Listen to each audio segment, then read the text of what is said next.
series, and his movie screened here last night very successfully, Kiss Kiss Bang Bang. Writer, director, and brilliant originator of great action. So I'm going to talk a little bit about process, your process for writing. And I thought I'd start with you, Shane. When you start with your inspiration for projects that you write, what is that first inspiration? Is it an incident? Is it something that comes to your head in the middle of the night? Is it what's the starting point for you?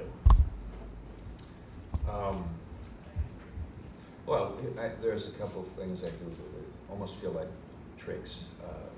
One I learned from a writer named Panelist, and that's that I keep a shoebox, and every time something hits me, like a scrap of an idea, a bit of dialogue even, or just a notion, something that, an emotion I'm sort of trying to put words to, and I sit down and I try to scribble out, even on a cocktail napkin, just the essence of what it was, and I found emotional, or how to get back to it on the page, and I'll throw it in the shoebox.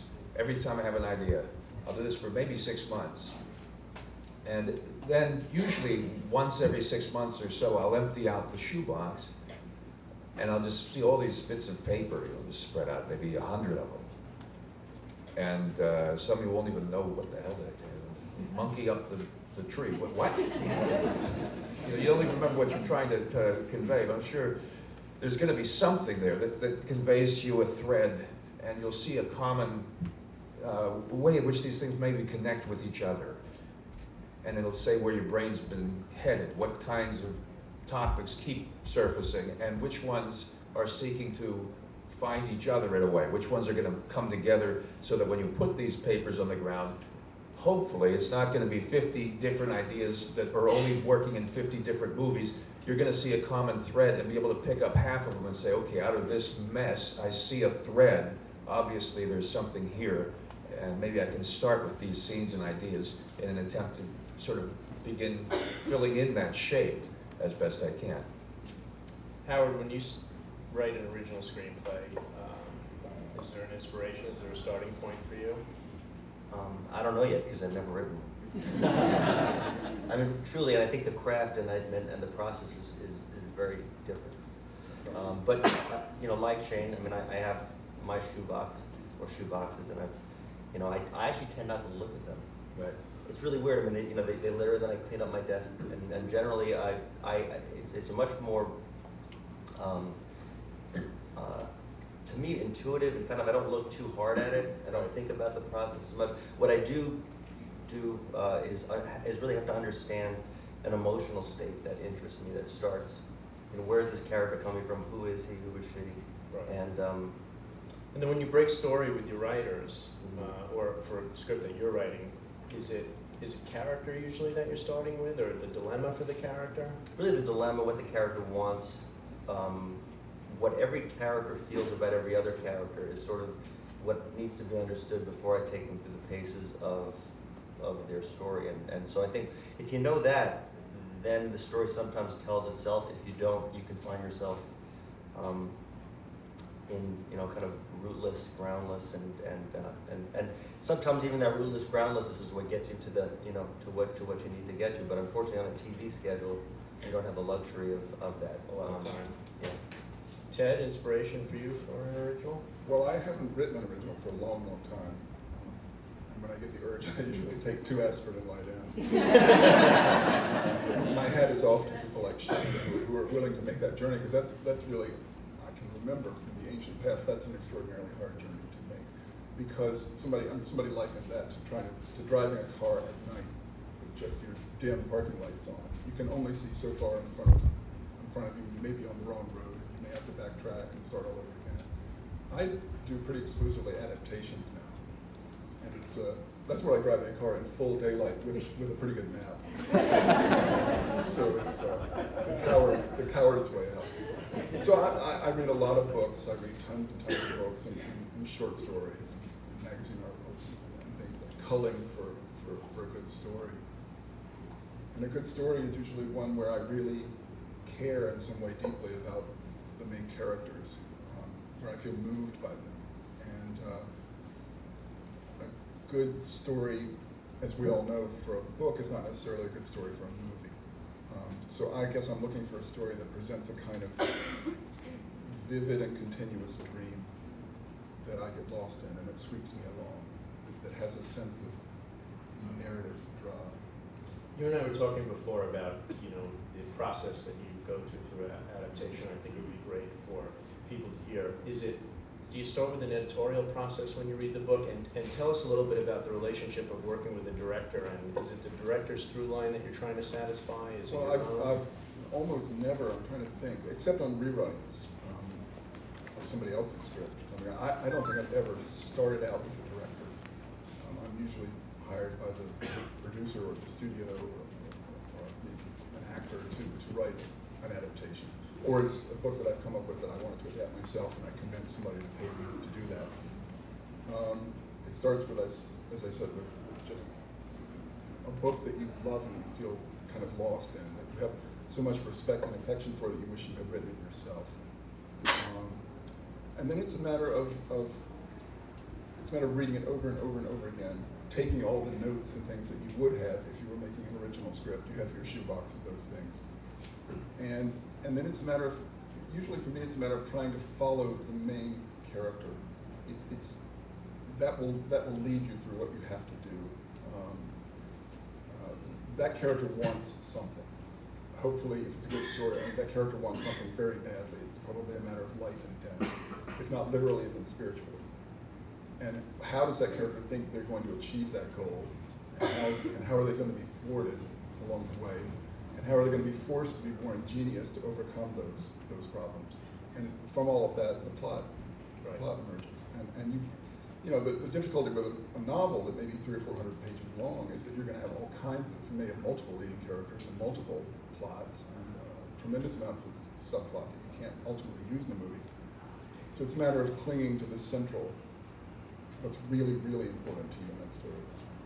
Howard, your shows are so suspenseful, and it's just, you know, it's exhilarating, and it's also agony to watch sometimes. You know, just, you know, you cliffhangers. It's agony to write, I'll tell you.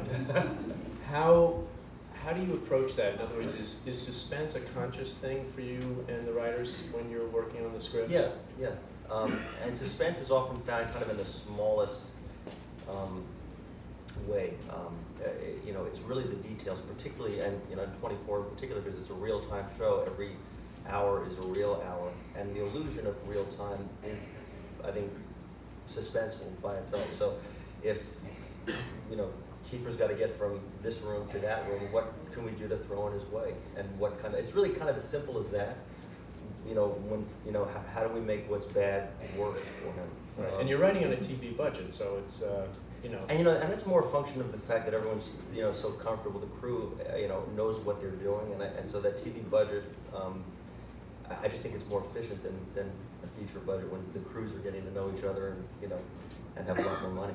Right. But you should also, I think, talk at some point about reversals, because your show is just all well, reversals. yeah, I mean, that's sort of, reversals is really the, you know, the idea of we go to a place, what can't possibly happen, and then we figure out how to make that happen, which is kind of different from suspense, but I think it's more about surprise and surprising ourselves. Well, you set out expectations and you play with them. Right. And the truth is, a lot of that comes from sheer, you know, the medium, which requires 24 episodes, which you can't possibly do. I mean, it's insane. It's really kind of insane. It's an improvisation. I have gotten to episode 12 watching your show and thought, I mean, what? That's it. The show's over. What can they do for 12 more episodes? That's yeah. We wind up painting ourselves in a corner, and it feels that way. And it, you know, I can't sleep generally. And, this is definitely not a healthy business, I don't think.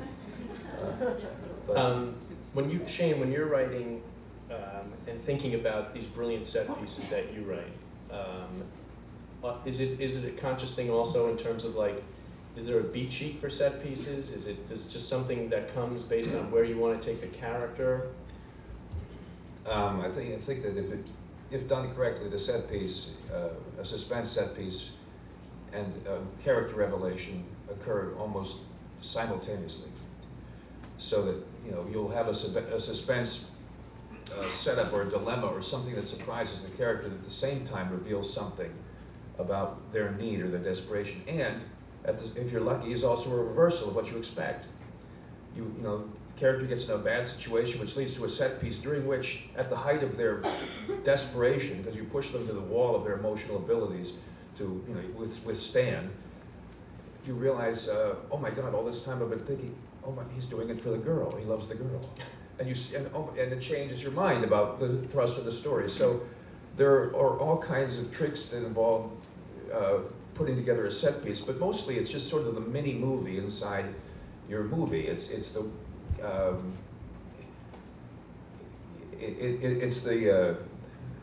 the suspense piece that you will talk about when you go back in film history and you say, remember the set piece in Dirty Harry where he's running from phone to phone and finally gets to the cross in the park, and that's his Andy Robinson with the ski mask because I've changed my mind, I'm going to let her die. That set piece from start to finish comprises one of the most effective bits of suspense that I've seen in movies, and it's also a character revelation. It's also, you know, it's a little movie in itself. In Lethal Weapon, for instance, when he answers this call about the suicide jumper, and he jumps off the building with him, and then the other cop grabs him, come here, and they go inside the building and they have this big confrontation. That's a set piece. It's just, you know, Delivers the character. Yeah, it really, yes. Usually I'm articulate and I went to school. But, you know, it's like the old Steve Martin joke. Some people know how they use words, others not, no way. Well, luckily they make it to the page, we know that. Oh, by the way, there's three kinds of people in this world. People who know how to count and people who don't.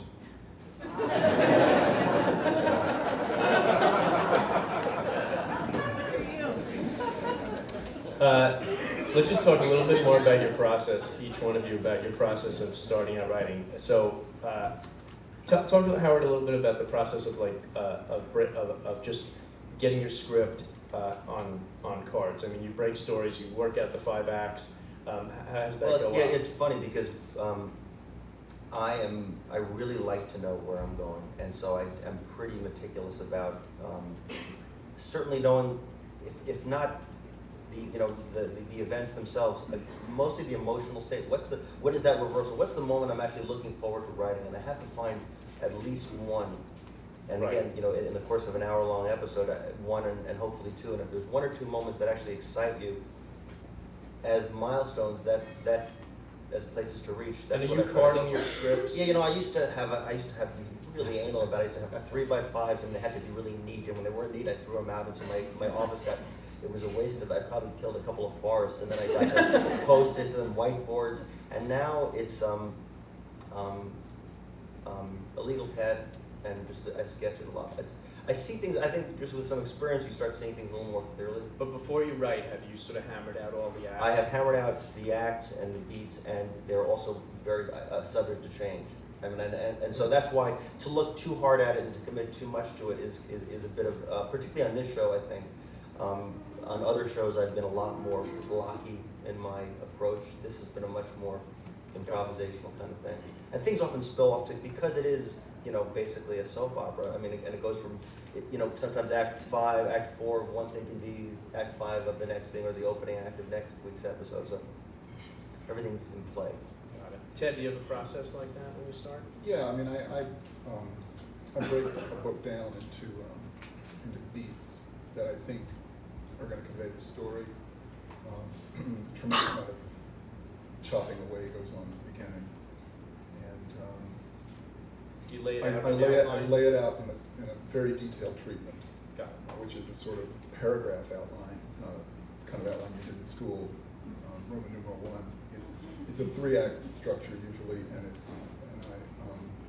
I'm writing sort of the Bible of the script. Right. I'm writing the blueprint for the blueprint, because when you come to actually write the script, the book is too overwhelming a resource. And I'd rather work from my own treatment of the book. But that may be very long, it may be 25 pages long, kind of single spaced. And it usually has no dialogue, but it will it'll say, Act 1, Scene 3 of the movie uses the following pages of the book, but with the following changes. And and it will also sketch out where I think new scenes are needed and new transitions. Because when you're chopping down a book to 120 pages, you've cut so much out that you inevitably have to add material to bridge scenes together, and you combine 3 characters into one. So there is some invention always needed, and I try to indicate where I think that would be in the movie and what kind of thing it would be. Shane, for Kiss Kiss Bang Bang, what was the starting point? What was your process? The process for me, I mean, it's like what Howard was saying. It's the emotional state that makes you sit down and write. I don't know anyone who can sit down and write just because they've been commissioned to write a police story. So they go, okay, exciting police story. And if they don't like them, if they hate police stories, how are they going to do that? So you have to. Now that was my mistake on this movie, because I wanted to do anything but action. So I leaped all the way across it, and decided I was going to do romantic comedy. And I sat there writing my romantic comedy, which I had no business fucking writing. And it was extremely dark and not especially funny. But they had, it had its moments. It was like, what if, Scorsese, Hitchcock, and Brian De Palma tried to be cute. James L. Brooks was a wonderful filmmaker. Did as good as it gets in terms of different broadcast news.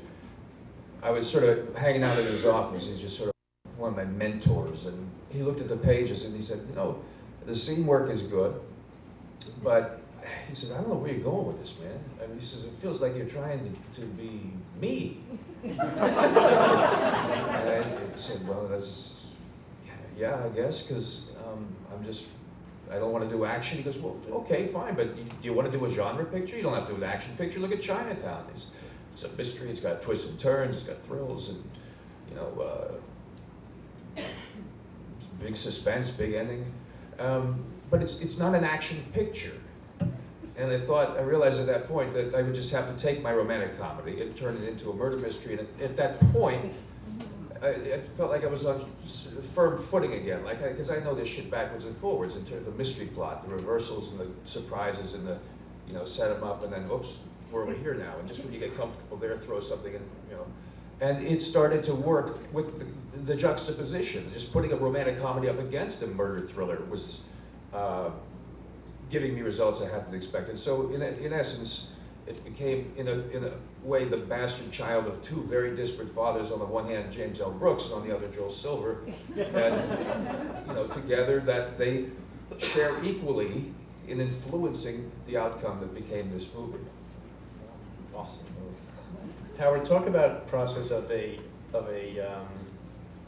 script for 24, a specific one in your mind, that I'm sure everybody's going to know, and sort of like your process for writing it, and a little bit of the, frustrations and problems and so on of a particular episode.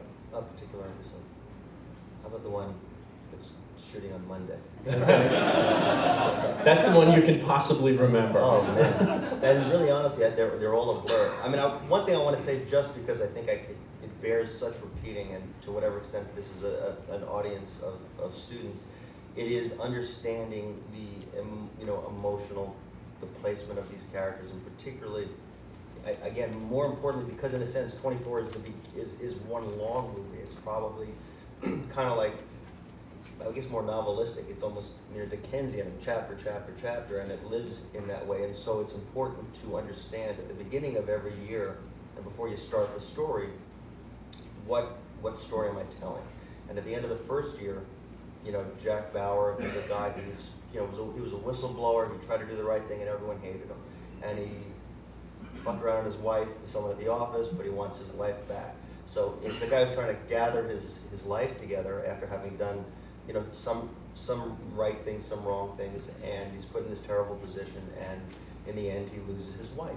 He saves the world but loses his wife, at the end of that year, and that of course was a very important, you know, that was a failure. How can you kill the guy's wife? Who does that on TV? Who wants to watch that?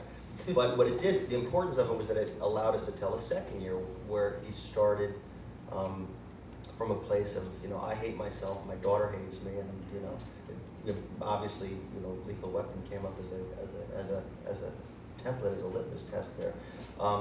So that is the background of every single season. To me, I have to understand where he is emotionally. So from that point, you really can draw from the same well. So every script kind of, I think, has to refer back to those emotional states and those relationships that come and radiate from that emotional state. And truly, when I lose my way, which I'm not kidding in that I'm in kind of the desert right now personally, is when we digress, and sometimes you do digress and you find yourself unable to, you know, to find a path that unifies these stories and actually where they can be elevated with any meaning because they don't have that emotional reference, they don't have that place, and unfortunately because it starts shooting on Monday, you know, I am a big believer, and I have a lot of faith in my unconscious, which has saved me a lot of times where you go, how the fuck what am I going to do? And you think it's impossible, and you want to die, you hope you get hit by a car on the way home. And you do, or quitting, or something, or, you know, opening an antique store in Austin. But instead, you know, more often than not, you're rescued, I think, by yourself or by somebody else's help. Sometimes you do have to ask for help, which is another thing. I don't know. It's interesting to me to think that Shane was, you know, sitting in James Brooks's. That's a very great image. I'm enjoying it. But to think that's where obviously something happened for you. Well, yeah, and I think I'm picturing myself sitting in the audience and listening. And the one thing I keep hearing, because it's like, what are you writing down? It's very diverse. I keep hearing emotional state. I don't hear so much like blueprint, Sid Fields, beat outline. I mean, maybe, but what I'm hearing is, where are you in your head? What do you want to tell? What's going on? What strikes you as, you know, what outrages you, or what just gives you an idea as a character where you can almost fall into that character and experience things and lend to him the qualities that you yourself are obsessed with emotionally right now. What's the intuitive part of this? And so I think that what I'm hearing is, even in a character-driven, you know, TV show that's just a thriller about terrorists and counter-terrorists, that it's all about emotion and intuition. And if it's not, it is just moves, and then it really is bankrupt, and then kind of not worth, you know, telling. Ted, with Jonathan Demme in Silence of the Lambs, did you talk to the director about character beforehand? Was it the adaptation that you went into first? And how did these characters get shaped? I wrote the script first before I met Jonathan, and I guess I met him because I was just finishing the first draft. And he had been offered the book at some point by the studio and was appalled, and I don't think he even read it. I think he just read coverage or something, and he said, I'm not going to do a slasher movie. And then he read the screenplay and sort of thought, you know, this is actually not a slasher movie. I think that we talked a lot about the Jodie Foster character, which was what interested both of us in that movie, really. Mm-hmm.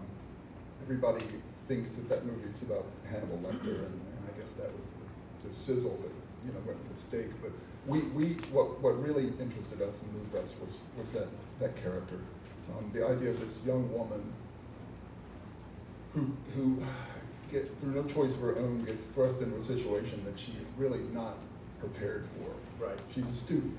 She's a trainee. She's very young. She's a woman in this strange, dark, violent male world.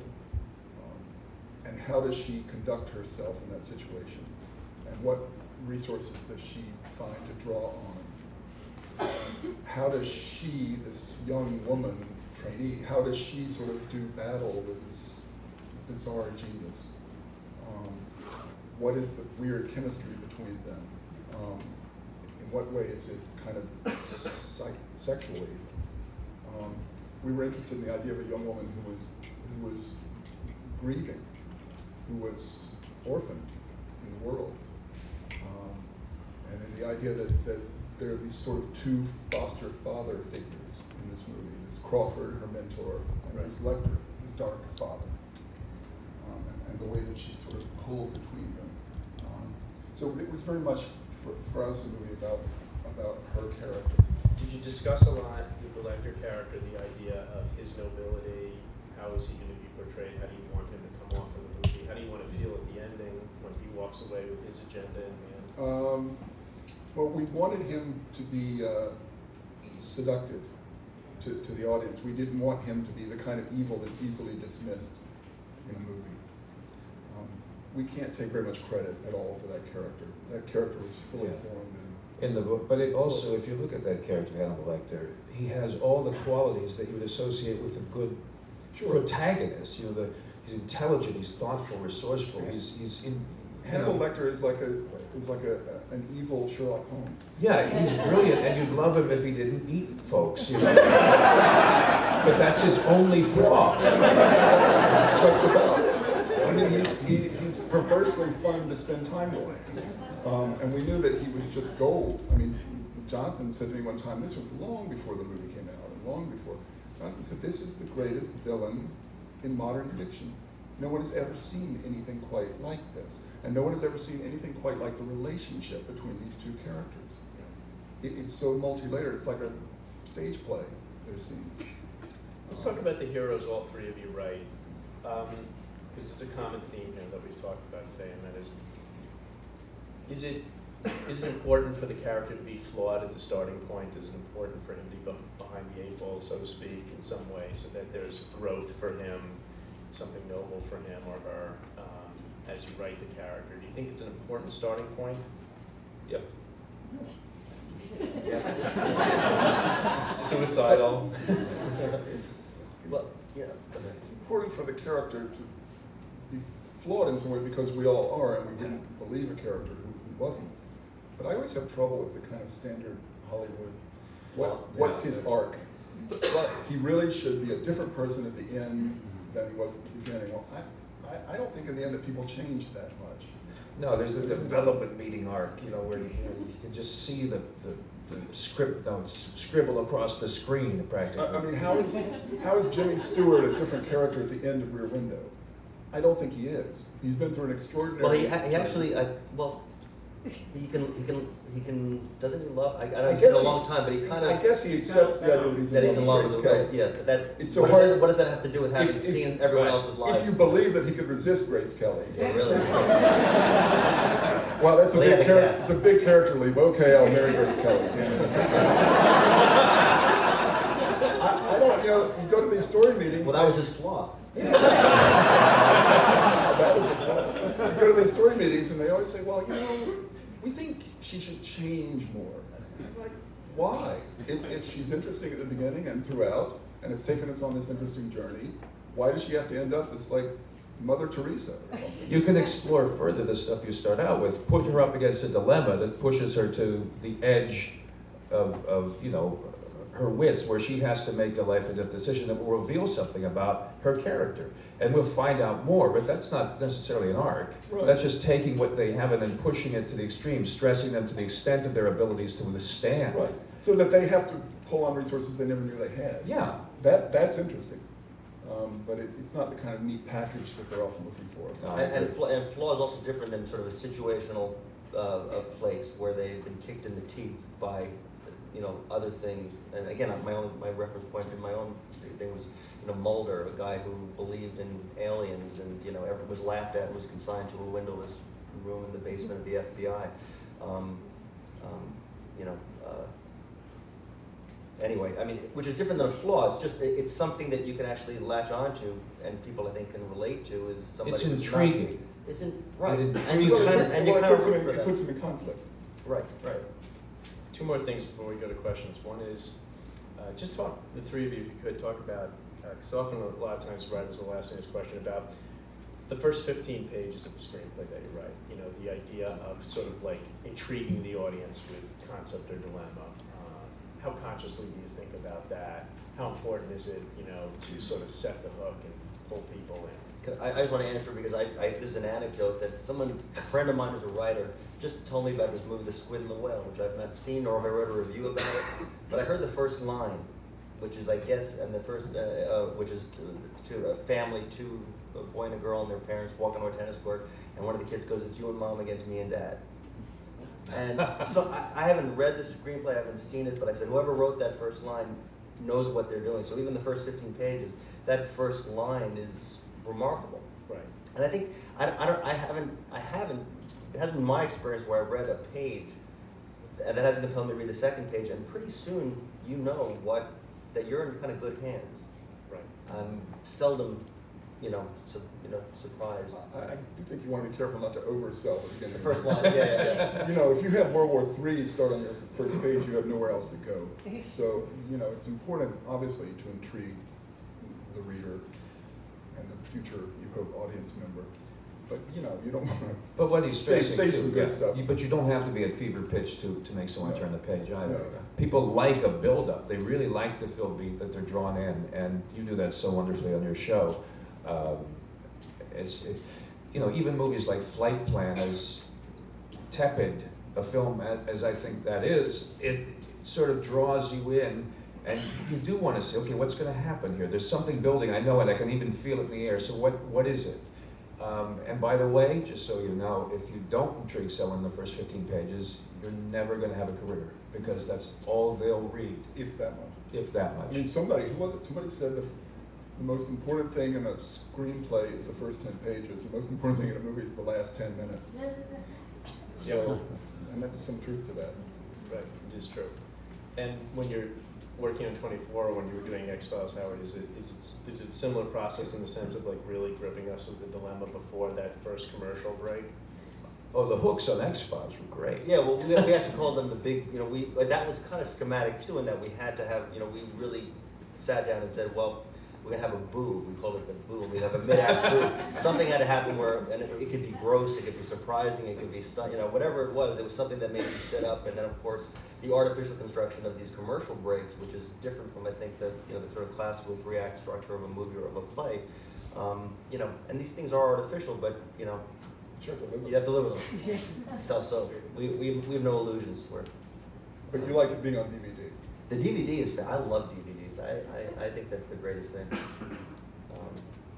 Okay, this one's always good. Having been a studio executive for several years, tell us your worst experience, worst note you've ever gotten, and how you dealt with it. One that really did involve... So many. Yeah, so many. Hard to imagine just picking one, but try. I can remember, so many. I can remember, arguing passionately about all of the brilliant changes I was going to make in this book. With great, I had my notes and I was all psyched up and I was sweating and I was, but I was brilliant. I was just brilliant. I was just on a soaring high. And until it began to occur to me that no one from the studio had read the book or knew anything at all about it. So it was like an out-of-body experience from that point on. I felt like I was hovering in the air above myself saying, "You poor idiot. You are so lost now." They don't know the reference to the reference to the reference. They don't know anything. They don't know. Did you then turn it into a pitch meeting for them, or were you just so insulted and confused? I just kind of got quieter and quieter, and it was a disaster of a meeting at the end. We all left. I was with the potential director of the movie and the potential producer of the movie, and we all walked out and said, "What happened?" That was the strangest meeting any of us had ever. Right. They bought this book, and nobody Never read it. Nobody knew what it was about. It was just...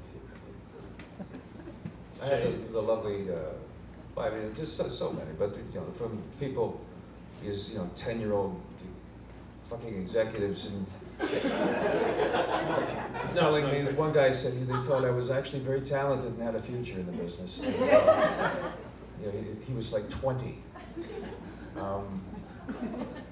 The guy who wanted to call Lethal Weapon Hot Shots because he thought that it would be funnier.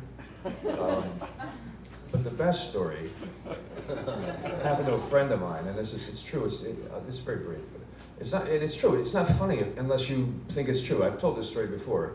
A friend of mine wrote a script, and it became a movie. He's showing it. The director is showing the movie to the head of the studio. The guy who runs this place writes the checks. And there's a shot where preview audiences were confused because it's raining and there's this woman running, and she comes around the corner with her head turned away. And so audience would be like, who is that? We don't know who that is. And they thought it was the wrong actor. They thought it was a different character. And it was confusing hell out of an audience. So in the screening with the head of the studio, that moment comes up with the actress in the rain, and the director says to the head of the studio, just so you know, this bit here with the woman, you see her head's turned away, that's a bit, caused some confusion, so we're gonna do a quick reshoot. Next time you'll see it, her head will be facing this way, we'll have her, so you can see it. And the studio head said, well, reshoot, I mean, couldn't you just flip the film? It's an absolutely true story. I've had the same meeting. I had one, this guy now runs, I probably shouldn't say it, but he runs a very big company now, and he actually, watching this particular show, said in the editing room, can you have him enter from that door? Another guy on X-Files said, and these are not really big infuriating ones. They're kind of just they're too funny. This guy who now is running another very big company saw on X-Files some telekinetic little girl was pulling a plug out of a socket and wrapping it around her mother, and the little insert, I get this panic call, pulled me out of this room and said, you can see the wire. I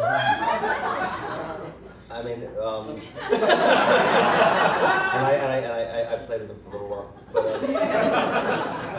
hard to resist. It really is. But that said, you obviously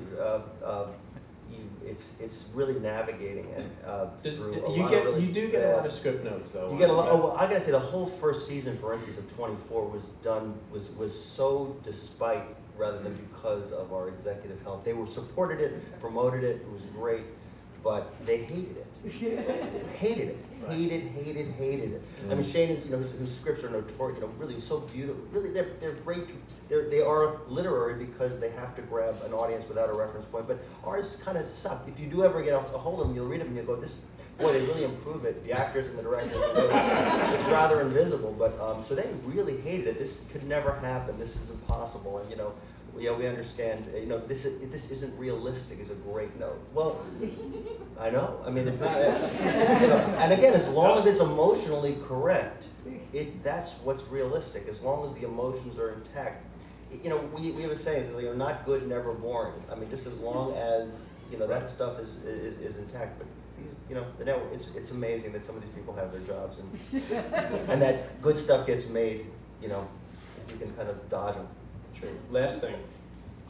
When you are writing the construction of any action set piece, is it something that you write the action set piece, then put it down, look at it again, make sure that it did everything that you wanted it to do? Is there any sort of concept or theory that any of you have about that? In other words, is it when it's a car chase or a robbery or the running through the building or whatever it is that you invent, and you've all invented really, really well? Is there some sort of dynamic for just those pieces? I agree with what Shane said earlier. I approach that kind of set piece exactly as if it were a movie within the movie. It's a mini movie, and you have to you may even be introducing a new set of characters for that in shorthand because there's not a lot of dialogue usually. Got it. And you've got to break it down into physical beats, and you've got to be constantly aware of. You have to approach the writing of those things like a director or a cinematographer. The detailing, especially in action, the details of the little side bits or just extending things like, these guys trick people into blowing up a car and they dive and they roll down a hill and then they look up, oh, we forgot, we blew up a car, here it comes, that kind of thing. And I think that sort of action writing is reversals, and real quickly, this is the process I actually do use in an action scene, and it comes from a bad old joke that I actually saw on Hee Haw. And it's like the picking and grinning guys. I'm a picking and I'm a grinning. But, you know, they really know film. The old joke is that this guy falls out of an airplane and says, oh, dude, geez, that's bad. He goes, well, no, that's actually good because he had a parachute. Oh, well, that's good. Well, no, that's bad because the parachute didn't open. Oh, that's bad. No, well, that's good because he had a reserve chute. Oh, that's good. No, it's bad because the reserve chute didn't open either. He goes, oh my God, that's bad. No, that's good because underneath him right there was a big pile of haystack. He goes, oh, that's good. No, that's bad because sticking up out of the haystack right towards him is a pitchfork with the tines pointed up. He goes, oh, that's bad. He goes, no, that's good because he missed the pitchfork. Oh, that's good. No, that's bad. He missed the haystack. So reverse, reverse, reverse, reverse. And that's an action scene to me. That's what's fun. That's Great. Yeah. So it's all from Hee Haw. Also, dancing pigs across the bottom of the screen. In any good action piece. And a little bit of distraction. Questions? Anybody? Gentleman in the back. I do have a question about the notes. You guys are all kind of at the top of your game. Can you ever say, fuck you, I have an Oscar? You know. That would be for you.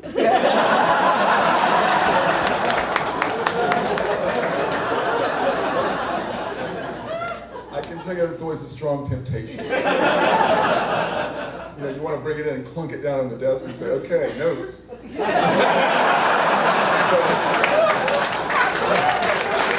know what?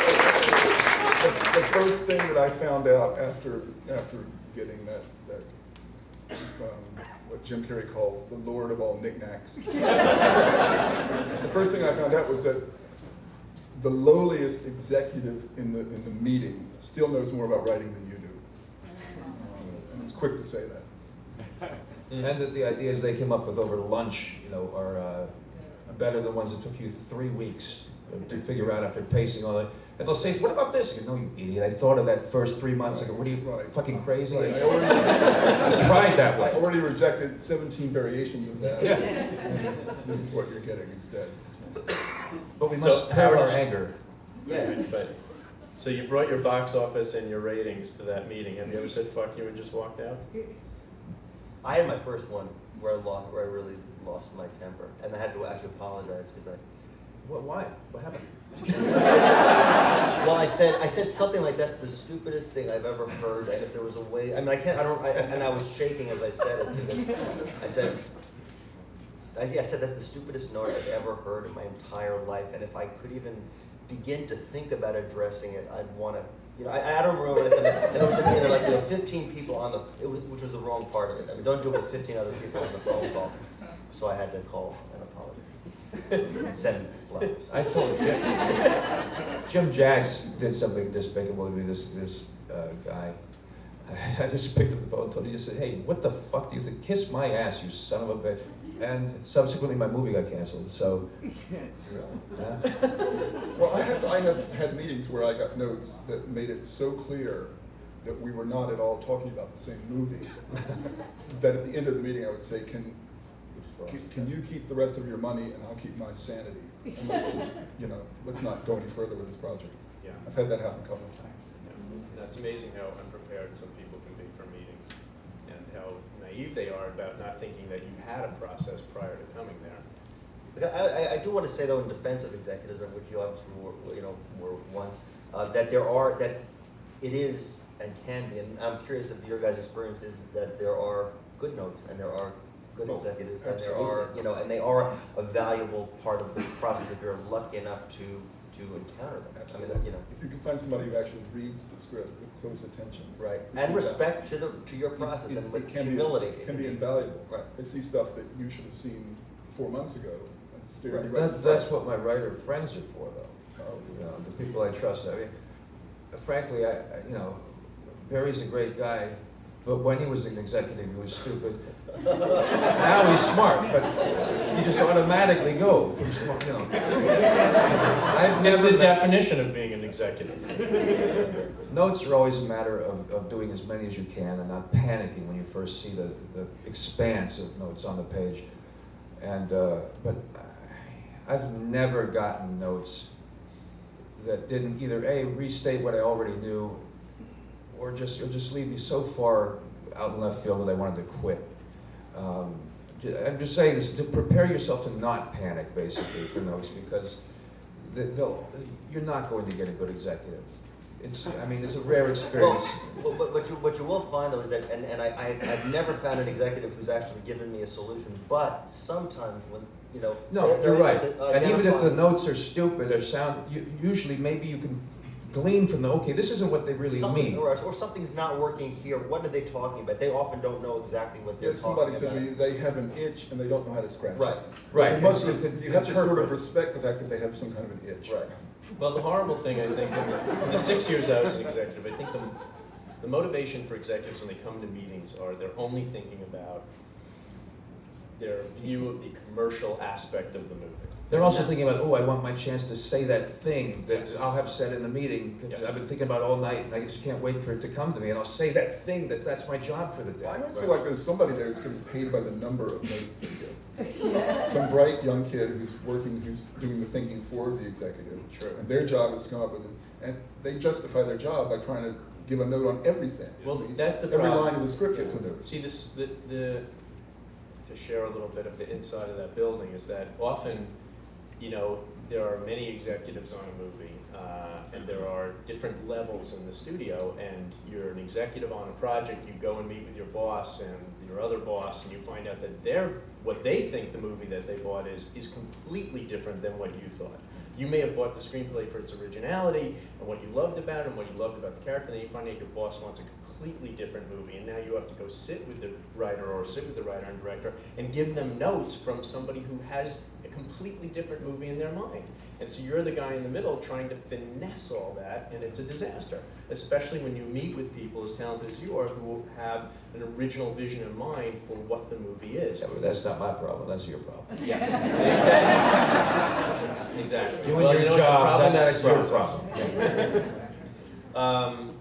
Questions? Before I get fried, sorry. But he is very smart, by the way. This is guys, we've been friends for a while. I just think Barry's terrific, and if you were ever so lucky as to have someone like Barry as an executive, that would be the one instance in which none of this would apply.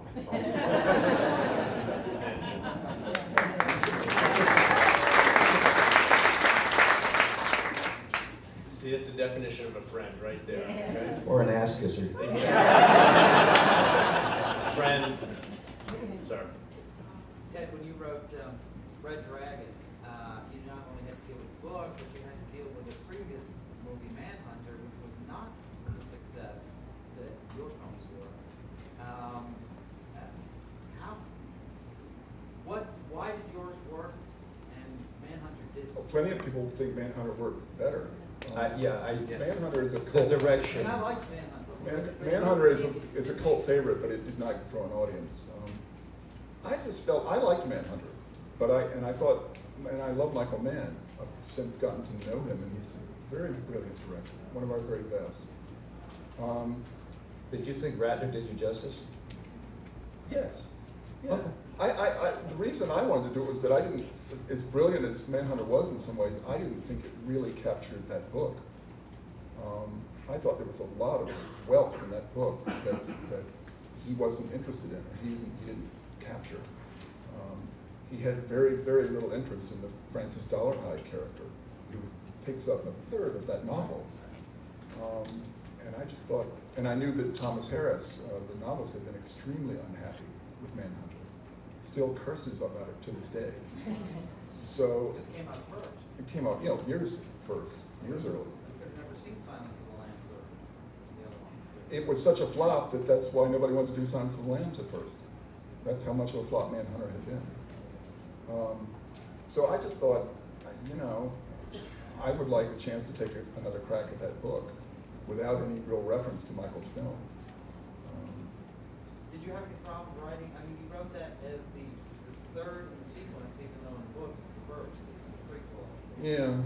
No, I had to add some scenes, I had to add scenes that were not in the book to give some more background on Lecter and so forth.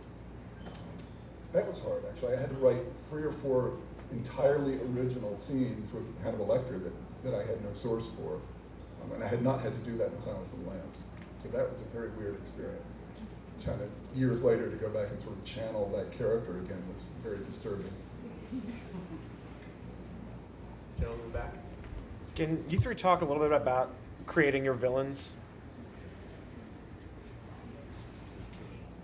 Is there a start? Well, Go ahead. No, so Ted mentioned, I mean, the greatest villain, I mean, you. I didn't create it. Well, but you channeled him. I got the luckiest free ride on that of any screenwriter in recent history. But something about what you said before, though, about villains and when they're interesting is when you understand them, when their humanity kind of, comes through. When you understand why they're doing what they're doing, and as perverse as their logic may be. Well, or when they're finally inexplicable, like Hannibal Lecter. Right, He's right. finally inexplicable, like Sherlock Holmes. There's something not really human about Sherlock Holmes. And the same thing with Hannibal Lecter. I mean, You can't divine. he has a line in one of the books, I forget which one, where he says, "You can no more explain me than, typhoid or swans." Or, it's like, he makes fun of anybody who's trying to really get to the bottom of it. There was a good X-Files episode written by this guy named Darren Morgan, in which this serial killer is killing false, fortune tellers, and because he wants desperately to understand why he's compelled to kill. And at the end, Peter Boyle, who's the only real, the only legitimate guy who doesn't want to have these visions, he finally corners the serial killer corners Peter Boyle, and he goes, "Why? Would you tell me why do I do what I do?" He goes, "Because you're fucking crazy." Yeah, That's, that's right. Darren Morgan is a great unsung hero. I understand it took forever on his scripts too, which is. He is, yeah. Darren's a very painful process for him. But Is there any, the question about the villain, they seem to always have some greed or deviance, or is there Well, definition? evil sometimes can be very mundane. Some of the best villains, to me, are like Joe Pesci in Goodfellas, Ralph Fiennes in Schindler's List. Yes, absolutely. There's a certain Banality. to their evil, which makes it somehow even worse. That it's more chilling because it comes from somebody you could meet, as opposed. There's no real rules. My villains tend to be very perfunctory because I'm spending so much time on my protagonist, and I'm on page 120. It's like, fuck the villain, I guess, at this point.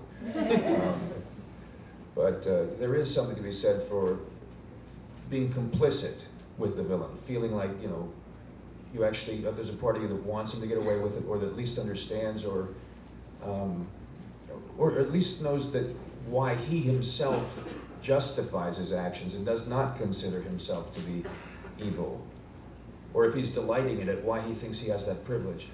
I work for Joel Silver, so I got to look at it, and Evil first man. yeah, he's wonderful, but.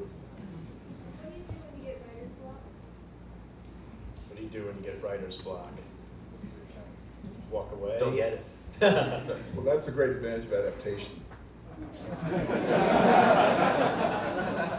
The novelist had the writer's block for 10 years and fought through it, and now I've got a little homework assignment every day when I go to the office. So it's really hard to get a lot of writer's block during an adaptation. Right, and Howard, you can't have it, you're just not No, allowed. you really don't. You don't have time. I have it scheduled. Shane, you walk away, you come back to it, what do you do? I don't know. You just don't sit at the typewriter. This is the whole thing. Don't look at a blank piece of paper. Just go out for a walk. Take a drive. Read a book. Do anything but sit and stare and think about how contemptible you are. Because it truly is an intuitive process. You have to let your subconscious gather its material and offer up to you what it is really trying to say. And if it's not doing it, that can lead to self-hatred. So I think the most important thing when you feel you have writer's block is to be as kind as possible to yourself that day or that week. Just do not kick yourself. Try, because otherwise you're going to, make the problem 10 times worse. Hemingway said, "Always stop your writing day when you know what's coming next. Leave something something in the pot for the next morning. Don't write everything you know." Sir? Do you guys ever come up with villains who you actually like so much more than your protagonist that but you're in a dilemma where your protagonist has to win? How do you handle situations like Did everybody hear the question?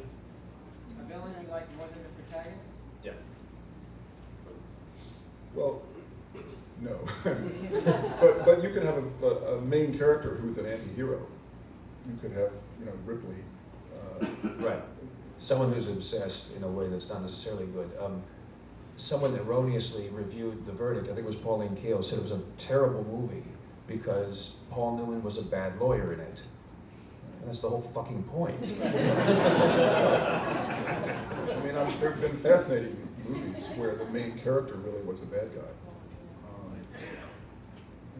Yeah, I mean, I think there are villains that you become very compelled with, like in The Line of Fire, the Malkovich character. That's a great one.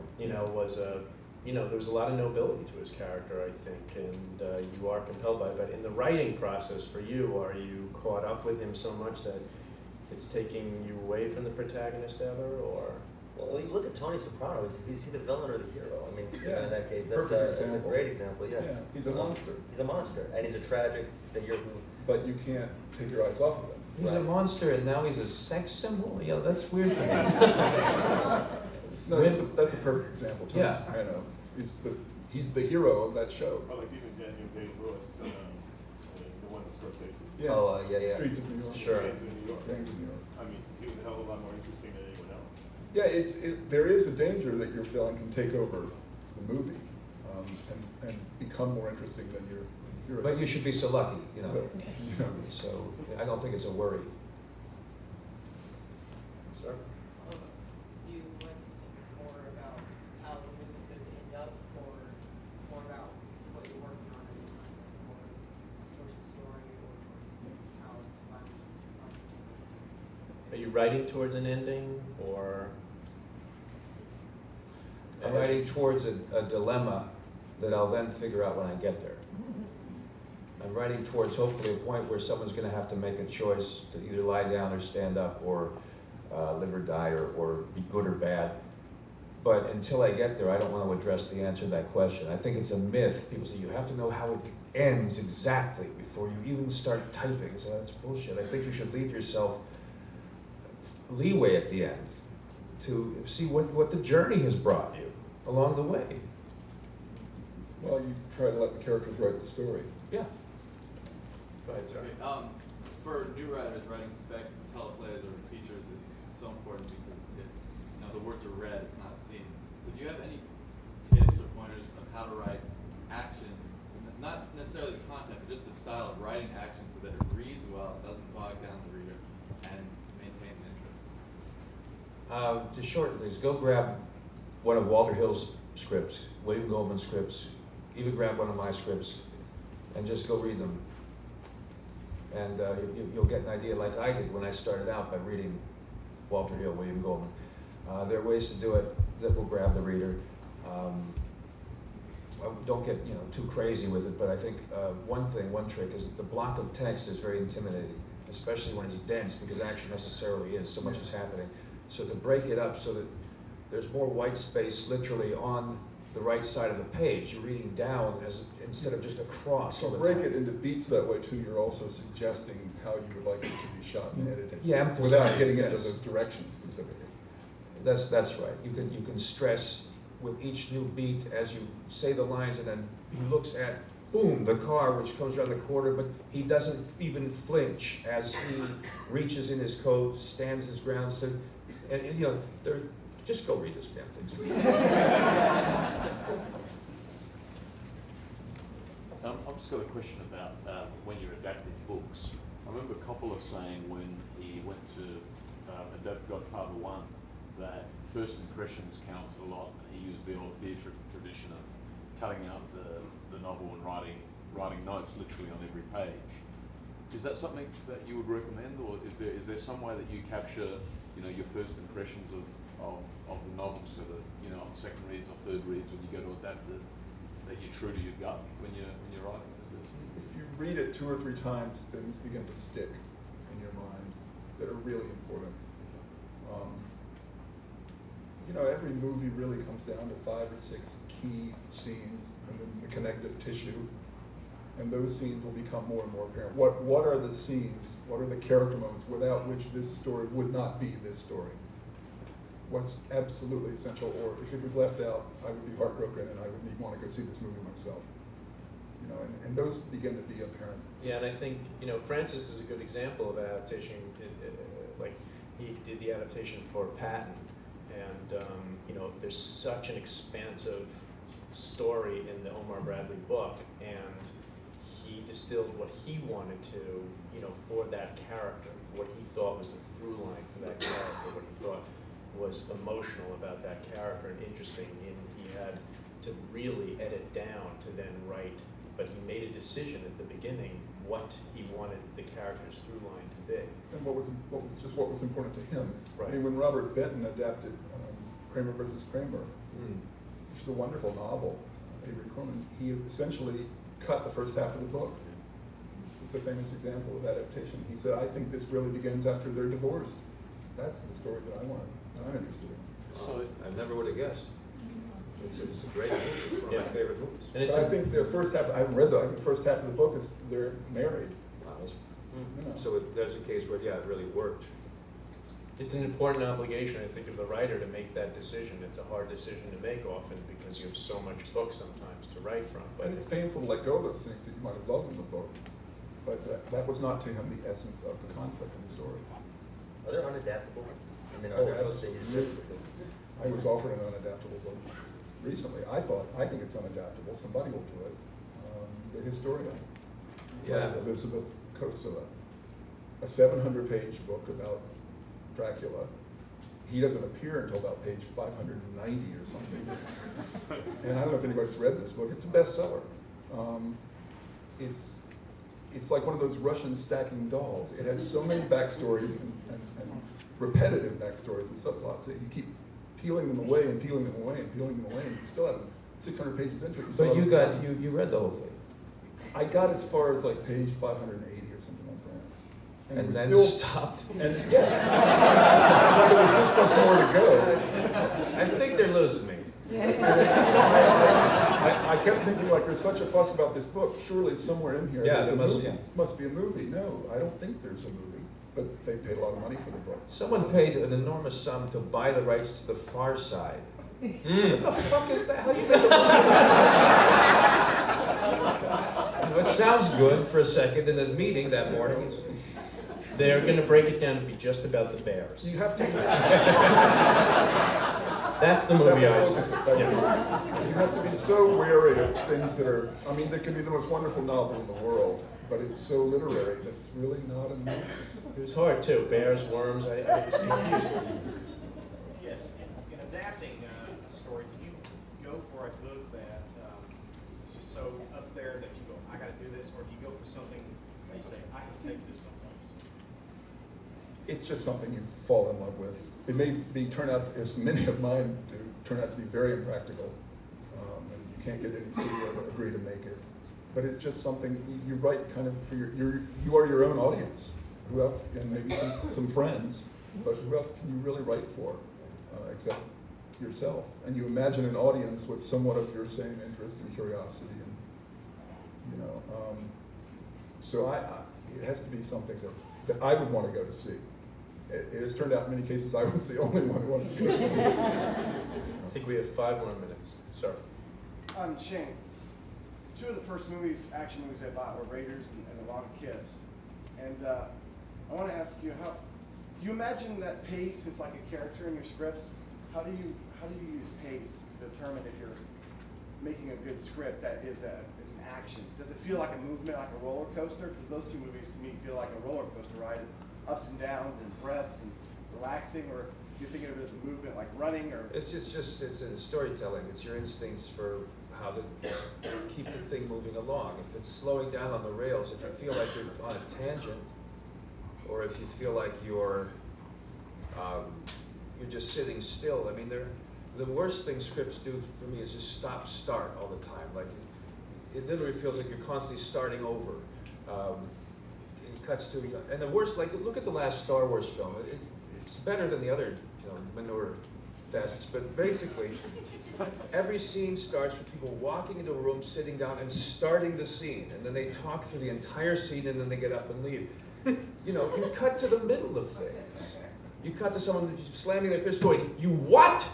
You don't cut to him walking in, sitting down, "I need to talk to you about something." It's just, get that shit out of there. I mean, I don't want to be the advocate of the MTV generation, but there is a certain obligation, I think, to not do film to stage. And it's just an instinct that hopefully will guide you at the back of your mind as you sort of go through the script. Pace, narrative pace. Shane, also, I saw the film last night, loved it, but I noticed in the credits you also have, it was based on a portion of another book. I was just wondering, how much source material did you I just used, there was a silly plot in that book about a man who kidnaps his daughter and puts her in a mental institution while he uses a double to walk into a courtroom and withdraw some charges. And you know, that's kind of the old school private eye plot, and I just borrowed that, mostly to pay homage to this guy, Brett Halliday, that I really loved reading as a kid. And that's neither here nor there. Other questions for? Guys, in the back, sir. This is Ted. Have you been hired to adapt East of Eden? Would you have done it any differently? You know, I have to confess, I haven't seen East of Eden. He would have done it differently. Yeah. Yeah, I don't think any two writers would adapt something the same way. If you had been hired, you probably would have seen it, yeah. Sorry, Can you guys talk about how you go about doing research for like particular like action scenes and just like? Yeah, where the fuck do you have a staff that does that, or do you do it? We have a step. Mostly we figure out what we need narratively, and then kind of back into it. Could that happen? And then generally it can.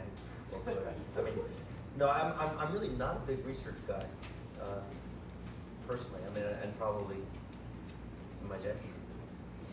So most of it's original thought, would you say? What do I need? What do I need to have happen here? And, I mean, I'm not sure how that works vis-a-vis action, but. But for example, if there's a place you haven't been or can't imagine, then would you do some research on it, look it up? You know, what does it look like? What does it feel like? As opposed to Mission Impossible with a danger spelled with a J. You know? Now we're in Bulgaria. Yeah. Oh, Bulgaria.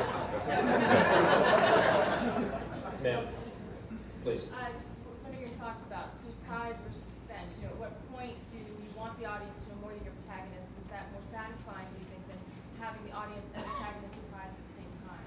What do you You'll think is more bomb powerful? under the table. That's but, right. No. It's actually a good question when you ask it. Is the audience too far ahead of your character, and it's just what feels right? I mean, how long can you keep it going where it's suspenseful and not making your main guy look stupid?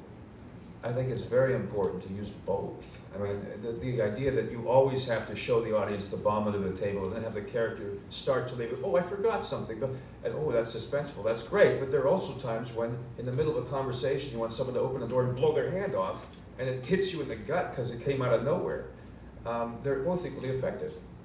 Yeah, I think surprise is just the most rewarding element you can have in any action movie, and all these gentlemen have applied it really well. You know, it's like that scene in La Femme Nikita where she thinks it's her graduation and it's not. I think it's a good example of how it can just turn on a dime like that and surprise and shock you and make it a more compelling movie. Thank you all for this panel. It was fantastic.